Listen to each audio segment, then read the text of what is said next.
అతి తక్కువ బడ్జెట్తో మీ పర్సనల్ ఇంటర్వ్యూస్ మరియు వ్యాపార ప్రకటనల కొరకు ఈ నంబర్ని సంప్రదించండి.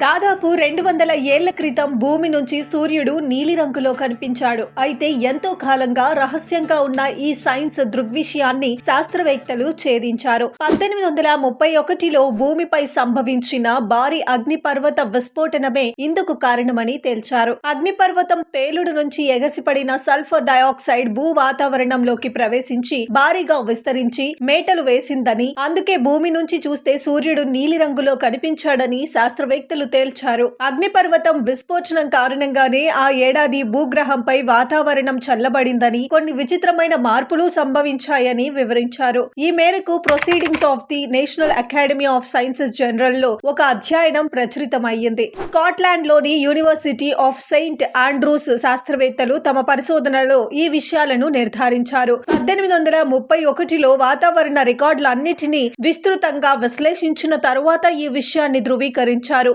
అగ్నిపర్వతం నుంచి మంచు అంతర్భాగం నుంచి సేకరించిన 2 బూడిదలను ల్యాబ్ లో కలిపి విశ్లేషించగా అసలు విషయం బయటపడిందని అధ్యయనం సహా రచయిత విల్ హచిసన్ వివరించారు. సూర్యుడు నీలిరంగులో కనిపించడానికి కారణాన్ని తెలుసుకున్నామని చెప్పారు. కాగా ప్రస్తుతం రష్యా, జపాన్ మధ్య ఉన్న వివాదాస్పద భూభాగంలో ఉన్న సిముషీర్ ద్వీపంలోని జవారీ టస్కీ అనే అగ్నిపర్వతం 1831లో పేలింది. ఈ ప్రకృతి విపత్తుకు సంబంధించిన వివరాలను ఎవరూ రాతపూర్వకంగా నమోదు చెయ్యలేదు. కాగా విస్ఫోటనం సంభవించిన ద్వీపం చాలా దూరంలో ఉండటం, ఆ ప్రాంతంలో జనవాసాలు కూడా లేకపోవటంతో ఆ రోజుల్లో ఎవరూ అంతగా పట్టించుకోలేదు.